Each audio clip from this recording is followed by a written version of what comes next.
Well, welcome everybody to this first short paper parallel session. And if my cyber stalking has been accurate, then James Rice, I believe, is from the University of Essex Department of Government as a PhD student. Is that right, James? Yeah, that's correct. Great. And so we have 45 minutes, so approximately 30 minutes presentation, 15 minutes discussion. And James is going to talk to us about an ecological ethics for the Anthropocene. So welcome, James. Excellent. Thank you so much, Andrew. So this paper is based off work I did over the summer at the summer school in Cambridge for climate change and religion, which was jointly hosted by the Cambridge Interfaith Center and the London School of Economics Faith Center. And originally it was titled Ecological Ethics for the Anthropocene, Tangles Between Environmental Justice and Religion. And I removed the tangles part because I was submitting the paper to a more secular-minded journal, but now I feel as though I need to have it back. But let's proceed either way. So let me talk a little bit about the intersection between environmental ethics and religious belief, and that primarily that falls under the heading of eco-theology. So what exactly is eco-theology? Eco-theology was born out of some cosmological arguments that were developed in the mid to late 20th century. Polkinghorne is one of the progenitors of these sort of cosmological whole earth arguments that take into context the universe and our place within it and the grand history of life on Earth. But eco-theology is largely taken a slightly different perspective and a different viewpoint. And eco-theology is based around the appreciation of the natural world, its enveloping embrace of all that is living, including intelligent life, us, with all of its nuance that drives, and the nuance is really what drives the eco-theological model of divine intervention. So when we think about God's eminence on the world, we need to think about his relationship with things that are not human, with things that are in some sense more than human, more natural than humanity, because humanity is in some sense a mechanical machine, a technological and innovation driven species who doesn't think about the natural world naturally, as it were, who doesn't think about the natural world in the first instance. We think about ourselves, and I think that God would the Christian God at least would prefer to have us think about the ecosystem that we are present within.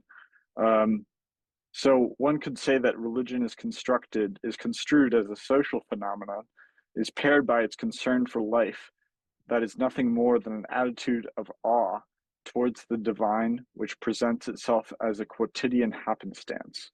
Now, this is sort of an idea that I'll develop throughout this talk, is that well, we have this concern for life as an attitude of awe, but the divine is something that is beyond our concern for life. The divine is something that supervenes on our concern for the natural world, and I'll develop this as we go along. Um, a very interesting book was written not too long ago by this social critic named Dugald Hine, called At Work in the Ruins. And so I adapt his idea to say we should be finding God in the ruins of our shared ecosystem. And studies of nature in this context incorporate visions of environmental politics, morality, theology. This is the realm of eco-theology. And the revelations we experience in modernity are no longer driven and substantiated by myth and fantasy, as they were in the medieval period and before the Renaissance, and before the scientific age. Instead, in the scientific age, they are grounded in fact, science, and evidence. So how do we reconcile eco-theology with these waves of secular ideology that are driving forward the technological era that we currently live in, driven by AI, among other things?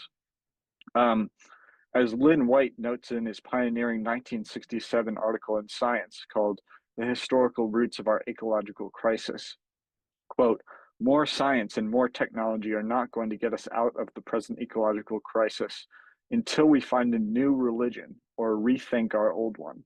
So is the question that I'm really asking is religion incompatible with the climate crisis? Is religion incompatible with the solutions that we need to galvanize our politics and our economics into decarbonizing and into creating the potential for all life to flourish on Earth? And it's an interesting question um, because of course religion plays a massive role in environmental science. Religion plays a massive role in culture. Religion plays a massive role in politics. So how do we reconcile religion with the necessity to solve this massive crisis that is more existential than anything else? So I ask, where might this new religion come from? So I argue that part of the answer is interdisciplinary theology. It might it be possible that transgressing the boundaries which demarcate fields such as the natural sciences, physics, geology, biology, and the humanities, philosophy, religious studies, history, and literature, we might unlock secrets of our past which paved the way for a future which is more humane, egalitarian, and rational. Um, but the question, of course, arises in the context of religion: what does a rational and humane future look like when we have the Anthropocene, when we have this worsening ecological climate crisis?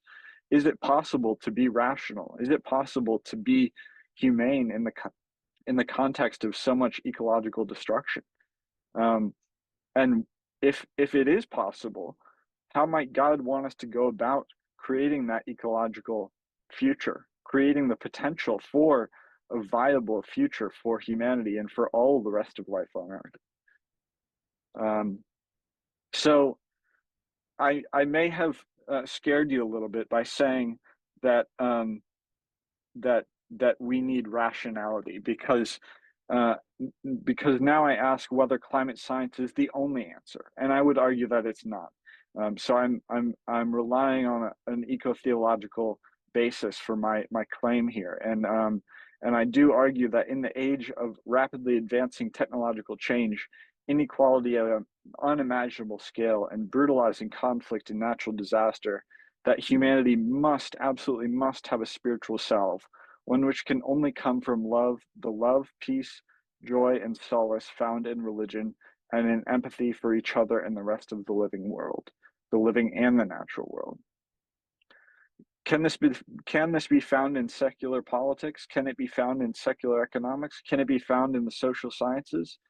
Maybe, but in order for the world to become re-enchanted, in the words of Silvia Federici, in order for the world to understand the nature of our entanglement with nature, we need to ascribe to a divine being, and that's essentially my argument. But I'll continue on. So climate science has revealed the nature of our shared ecosystem to be in such a critical state that we cannot wait for an intervention from our creator to set things right. Even though we need a creator to align our goals with how the world is supposed to be, with how the cosmos are intending us to live our lives, the responsibility for solutions to the Anthropocene, this responsibility for solutions to the environmental crisis which we face and which is of our own making, comes from us and from us alone.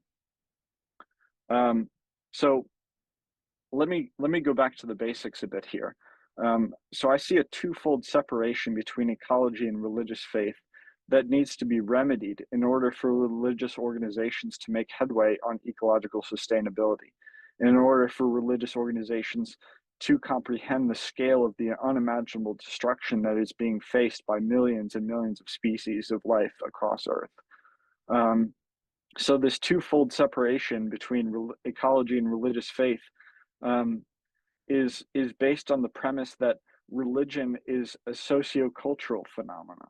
Religion is a phenomenon that is structured by the nature of human interaction with humans and humans' interaction with the natural world.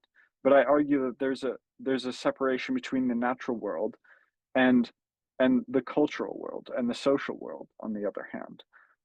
So So religion's emergence as a sociocultural phenomenon can be reduced to a claim about the nature-culture divide within critical theories of social stratification, politics, and culture on the one hand, and environmental, biopolitical, and ecological theories about the preservation and sustainment of ecosystems, species, and life on Earth on the other. So this separation is essentially, on the one side, socio-cultural phenomena, and on the other side, environmental, biopolitical, and ecological on the other.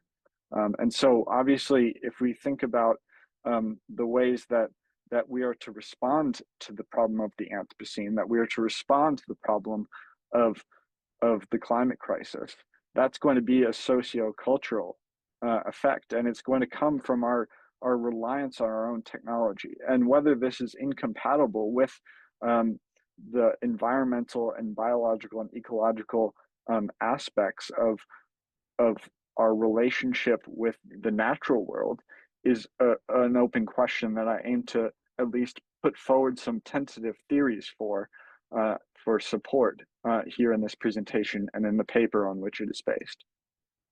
So I ask, is secular environmental ethics possible? Is ethics that is based on climate change and is based on the revelations that we are dramatically and drastically altering our environment?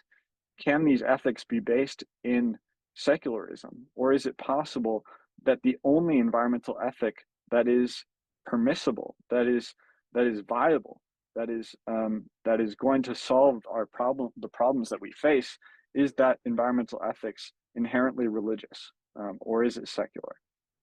So Whitney Bauman, who is one of the progenitors of the field of eco-theology, he's quite famous and has written a number of recent books, including one called Religion and Ecology, Developing a Planetary Ethic. In 2014, writes that, quote, humans have not always been a part of nature, but to say that once humans emerge from nature, they can kill nature as a whole simply gives humans too much power and leads to the question of what humans are, if not part of the process of naturing. It's an interesting thought experiment to say whether humans are more than nature, whether we supervene on nature, and whether God has endowed us with the intellectual and physical and technological prowess to do so, and whether he intended for us to emerge from nature in the way that we have, or on the other hand, whether we are simply part of the process of naturing, as Bauman so aptly characterizes us as possibly contingent with the existence of all life and nothing more than that. Bauman, of course, is from I think he works at a university in Florida, but he's a very prolific author, so I recommend his works wholeheartedly.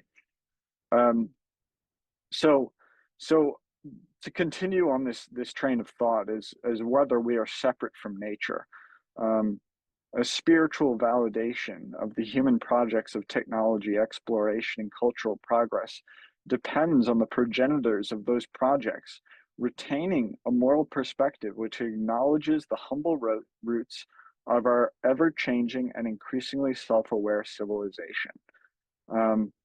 So in this sense, I argue that we need eco-theology that is not only metaphysical, but also moral and ethical. We need to understand the roots of our civilization as part of naturing. There's nothing more than that. And then we need to understand our agency in the context of self-aware civilization, in the context of technological self-consciousness. And I argue that this project of self-awareness is the crux of what differentiates us from previous life on Earth. However, I do not go so far as to claim that we are not dependent on our environment. Such a claim would be virtually impossible to substantiate without appeal to creation in the image of the divine, an appeal which I do not invoke. So what I intend by this statement is that if we were to appeal to creation in the image of the divine it supervenes on all nature. The divine creates nature. The divine has dominion over nature. The divine can determine when nature will be born, when it will die, and when it will end. If we have that power, then are we more than the divine? Is an interesting question. But I do not invoke this. I say instead that we are dependent on our environment. We may be made in the image of the divine, but by being dependent on our environment, we are inevitably left with the fact that we cannot say for certain whether we are made in the image of the divine. We cannot say for certain whether we are created beings because of the fact of evolution, because of the fact of our continuity with the rest of nature. So a lot of this deals with this concept of symbiosis. We are humans in the world. We are part of the world, and yet we are self-aware of our condition as being redeemers of God's word here on earth. And so we can say that yes, we belong in this world. But we are never certain of our true place in the world. We are never certain of whether we have a creator, whether we should live according to the moral code of biblical teachings, or whether our modern ethics of moral philosophy can push all that aside, and we can say, no, I will move forward in the knowledge that humans are all there is, and there's nothing more than us. So our symbiosis with nature is really dependent on the fact that nature, we were once part of nature, and we still are, in fact. And whether that nature in its entirety is separate from the image of the divine is a question that we shall be dealing with throughout the rest of the presentation. So I argue that we must allow space for humanity and the project of civilization to co-evolve with the scope of the universe. So humanity is not a project that is finished at any one point in time. We can see this later on when I discuss Rosi Bradati's work. And if we allow space for humanity to evolve, to adapt, to grow, then we need new concepts of what divine immanence means in this world, and how our relationship with the divine impacts our conceptualization of ourselves and our conceptualization of what we've built here on earth in terms of civilization, and also our conceptualization of the destruction that we've wrought, because indeed the destruction of nature has been incredibly drastic in the past 150 to 200 years. It's really terrifying. And so I argue that we must meet the universe halfway, in the words of Karen Barad, who in 2007 wrote a book called Meeting the Universe Halfway. And we must do what we can to advance our interests, but we must allow the natural world space to be resilient and recover from our increasingly harmful intrusions. In the image here, you'll note is a slice from Hieronymus Bosch's famous work. So as is this image as well, and the following one as well. Let's deal directly with the question which I've been sort of avoiding this whole time: is, does God matter in ecological ethics? And it's a question that I think remains open, because it is undoubtedly ephemeral and metaphysical existence that matters. Our relationship with existential risk, and our relationship with the cosmological nature of our own existence. But it also matters what our interactions are with God's creation. And this I argue is why we need an eco-theology for modernity. We are inherently aware of our nature as intelligent creatures. We are biohistorical creatures, and this forms the problem of human exceptionalism. We think that we are more than what we have been created to be. We think that we are more than the rest of nature. Instead, we are a part of it, as many, including Barad and Whitney Bauman, have been arguing. In one sense, our relationship with religion is intertwined, not with God, for this is a conceptual problem, not a social one, but with the historical and narrative relevance of the creation story in the ongoing co-creation of, of life on Earth and the ongoing co-creation of the cosmos that surround us. So this brings us to another theory, and I realize that I've been dealing with a lot of different theories here, but this one is quite interesting, and of course many of you may have heard of it. But an earthbound planetary and environmental ethic, and an ethics based on the Earth and on what our relationship with it is, must take into account the sociobiology and symbiosis of all living things, including humans. But not just humans, also including animals and trees and plants and rocks and whatnot. And the Gaia hypothesis, first developed by James Lovelock and Lynn Margulis in the 1970s, holds that all life on Earth is interdependent. All life is deeply interconnected in a web of shared experiencing.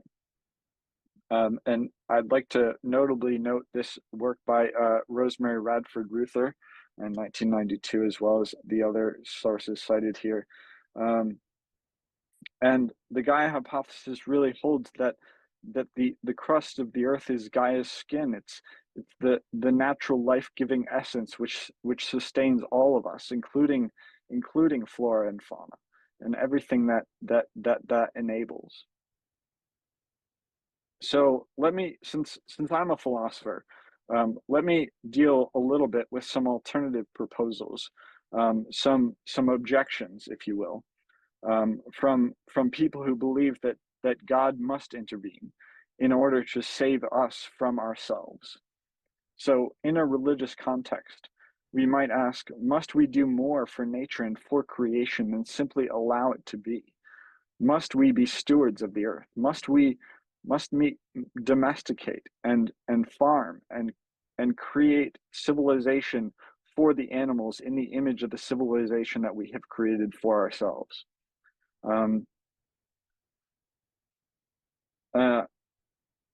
I ask the question, does God's command entail that we need to cultivate, foster, and develop the natural world, as I just mentioned? Is this our divinely bestowed duty as moral, ethical, political, religious, and environmental agents?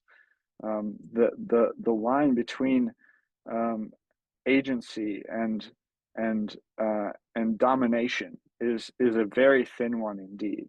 And whether we use our agency for good, whether we use it for the development and the cultivation of life, is a question that deals in retrospect with the destruction which we have already propounded on almost every species around the globe, both through the destruction of ecosystems, the limitation and encroachment on territories of ranges of animals, and the domestication of a variety of species, and including both farmed animal agriculture and agriculture as a sustainment of the 8 billion people who live on this earth, as a necessary requirement for the sustainment of the 8 billion people who live on this earth. In fact, I would argue that 8 billion people is far too many compared to the number of resources that we have available to us. And so how we deal with this disconnect in the religious context is one for the ages. So how would I reply to the commentator who says that we must give all of our agency to a divine being and allow the earth to care for itself instead of caring and stewarding the earth as part of our responsibility? So I argue that the responsibility to care and stewardship of the earth is ours alone, and we must not outsource that to a divine being who we do not know will intervene in the future. We simply do not know. Beyond our duties to simply allow nature space, we must be active champions of our world and its glory and beauty. As we enter deeper into a crisis of our own design, unwittingly at the outset, but unequivocally so now, unequivocally not so now. It is crucial that our dignity is upheld such that we remain capable of retelling the modest and unassuming origins of our society. We must make plain the mystical and spiritually dependent nature of our psychology and livelihood. So I suggest that there is a discontinuity between what nature meant to us before the Industrial Revolution, as I mentioned before the Renaissance, before the Scientific Revolution, and before the Enlightenment, and what nature means to us in the era of knowledge, information, and complex social structures. Albeit those complex social structures still rely on cultural and religious texts to explain the origins of what is known as the Axial Age, the age of humans and technology, the age of civilization, the age we currently live in. And so some in the Frankfurt School of Continental Philosophy would argue that society is religious practice. The key idea of the critical theory of society was a religious and theological one. And that some critical theorists argue that humanistic religiosity without dogmas, authorities, institutions, and asceticism is still and was the best way to honor creation. So it becomes a question of whether we need the institutions of religion to act in the context of the environmental crisis, or whether we can rely on the institutions which do not depend on ascription to the divine. I will say that I doubt I will resolve this in this presentation, but we will continue on. So theology grounds historical materialism in the context of continental philosophy. Marxist and Freudian theories of class struggle and the Enlightenment and entitlement of the bourgeoisie. These are the metaphysical and economic structures of the origins of the eco-theology and the origins of historical materialism. At the same time, historical materialism gives theology a basis in the political and economic forces enabling theological ideas and in the immanence of divine law. Historical materialism allows divine law to be understood in the context of economic and political forces. So let me recap my thesis before I conclude. This is also the thesis of the paper that I'm working on at the moment. You can let me know in the comments if you think that this is an acceptable proposal. But if we are to survive in the Anthropocene, we must recognize that we are entangled with all other forms of life. We must recognize that we are deeply interconnected with the natural world, a part of it, something that I've been arguing strenuously for throughout this presentation. And that our responsibility to the earth relies on a conception of humans as the creators of all aspects of natural and divine intervention on earth. So let me conclude. Let me again revisit the thesis in a bit more detail. So how we perceive life within larger cosmologies and the extent that we model civilization on an ideal of the divine is dependent on our ability to conceptualize our relationship with spirituality. It is only by depending on the tools of science, mathematics, and social theory that we derive the ability to push on with man-made creation in the form of technology and civilization.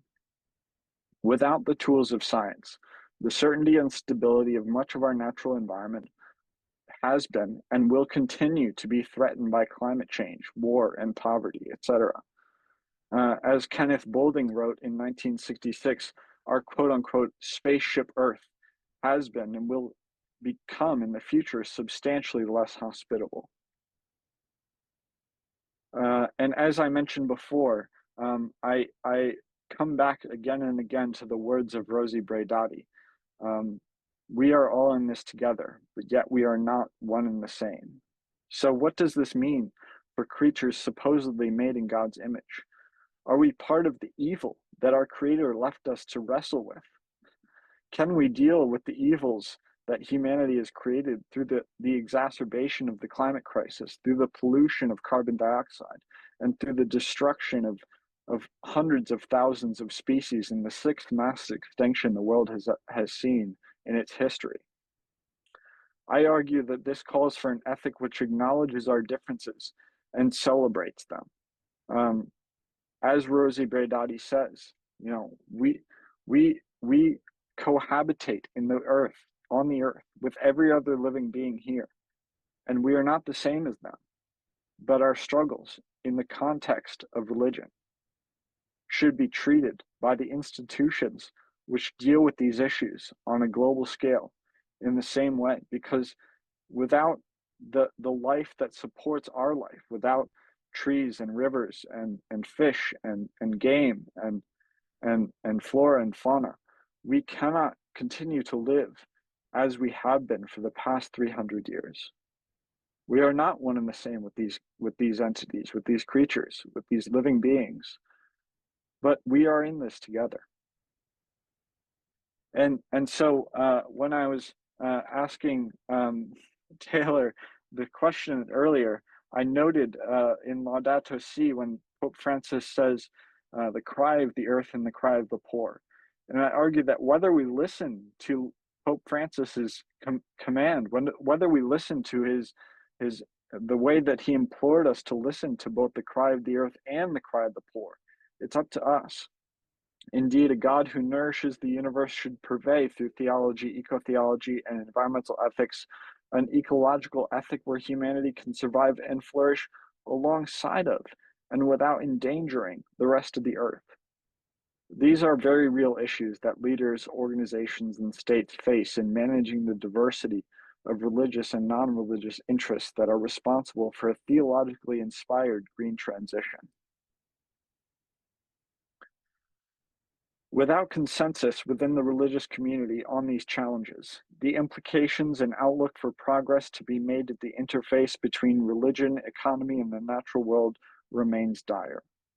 Without the agreements that come and often do not come out of platforms like COP29 just last week, we cannot hope to find solutions which are both economically viable and religiously palatable.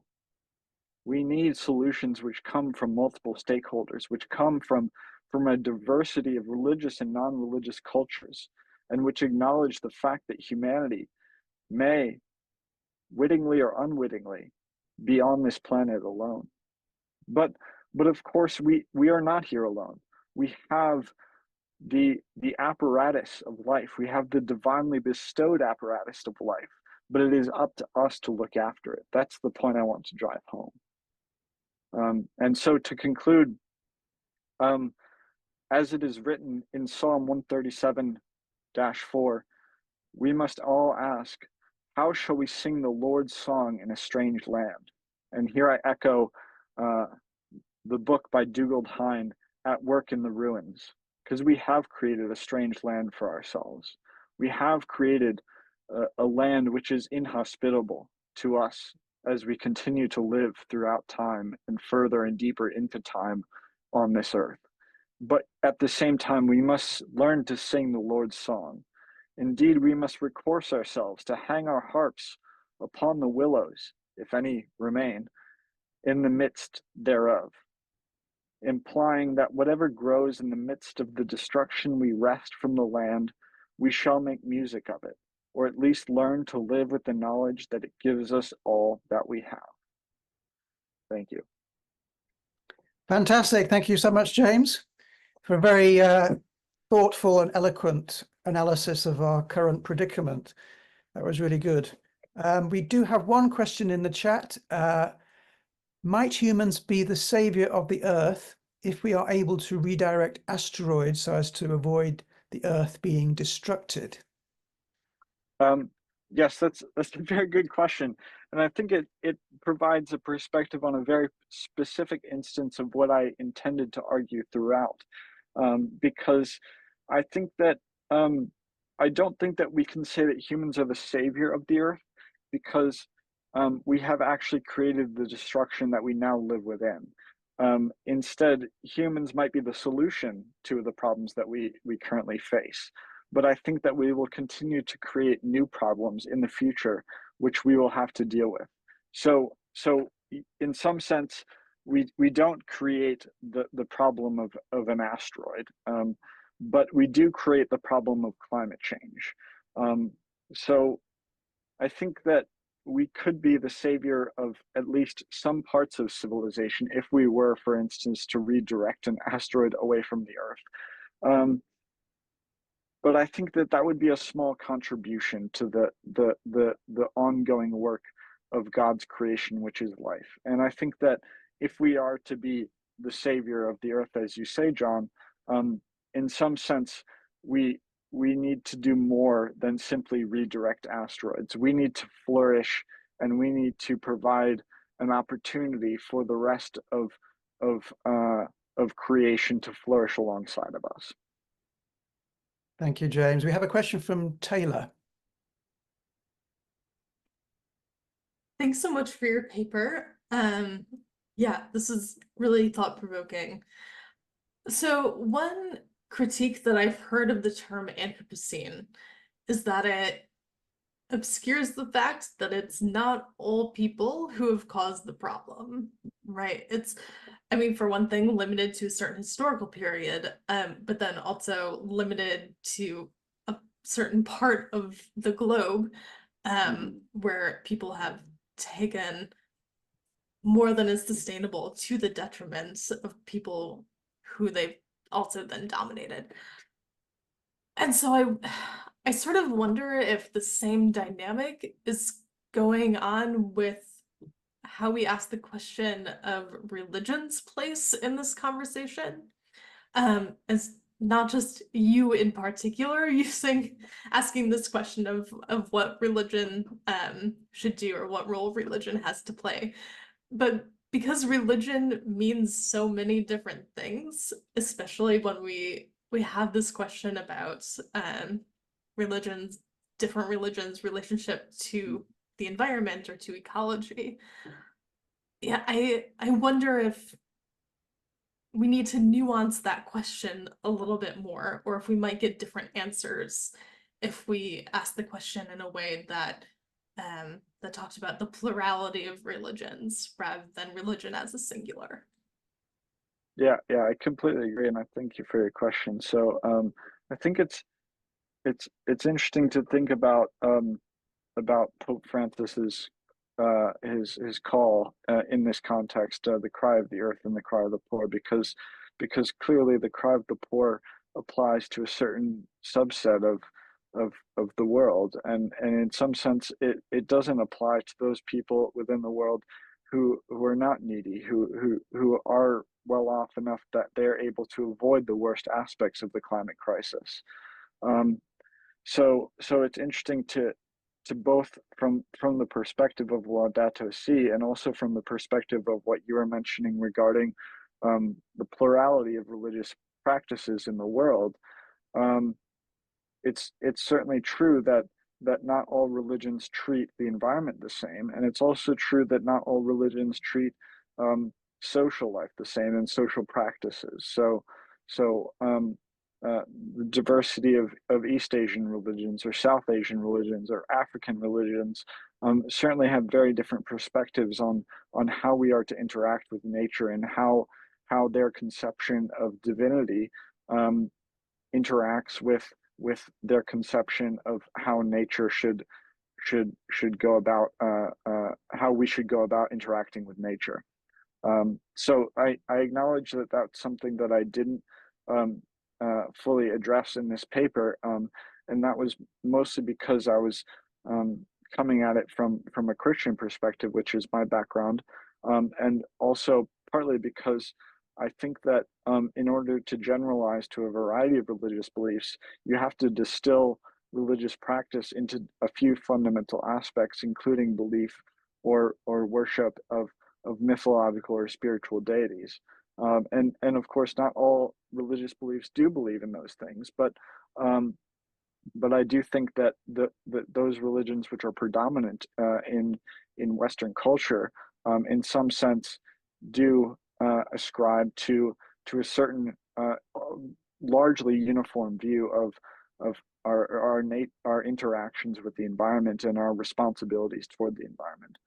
But I think it's something that I want to explore in future work, because of course I do acknowledge that my viewpoint is both Western centric and also androcentric. So yeah, thank you. Thank you, James. We've got time for, I think, just one more question, and Paul has his hand up. Thank you for that. I don't know whether you're aware of the ecological damage of the Iron Age. Mm-hmm. When we look at the Yorkshire moors, and in fact a lot of the British uplands, we think they're beautiful and natural, and they're not. They were destroyed by Iron Age farming, slash and burn farming. We treated them as a resource until, and if you dig underneath some of the Neolithic monument, or the monuments on, you find a good woodland soil. So we're not the first to do this. It has happened in the past in various places. I just wanted to mention that I think we look at ourselves as the only people to do this to some extent. I mean, agriculture alters environment, and it always has, and it always will, and there is an environmental cost. So I'm not suggesting that we're not doing damage. I also wonder about, there are things that we think of very good things, like vaccines and public health and sewage systems, but they also contribute to the crisis, because we don't have the same limits on our population.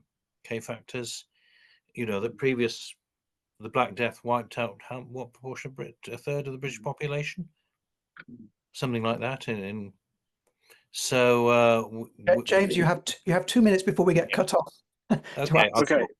I'll briefly address those two different aspects that I think you raised.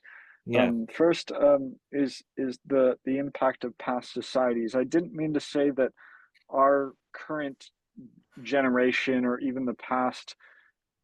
I know I did say that the past 100 or 300 years are the largest impacts on the environment, and that's where they've come. But I do acknowledge that, of course, human societies have had an impact on the land for many millennia, even. But I think that what we call the Great Acceleration, which is this exponential curve increase in GDP and whatnot, has had a larger impact than some of those early civilizations. But of course, every human society has some impact on the environment. It just matters the degree to which those societies are having an impact. And I can't. Can you remind me quickly of your second question? About some of the public health things we do. Yes. Our lives.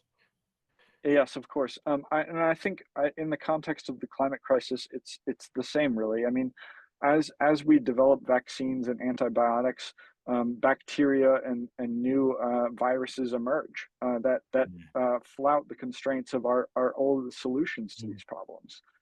So with the climate crisis, I think that it was born out of the Industrial Revolution, and once we solve the climate crisis, once we completely decarbonize the world, and whether we do that with respect to justice for all peoples and for all living things, it's going to be a very different world that we live in once that's complete, and we're going to face new problems that either we perceive as coming from divine sources, or we perceive as coming from the evils of our own civilization and the downfall of, or the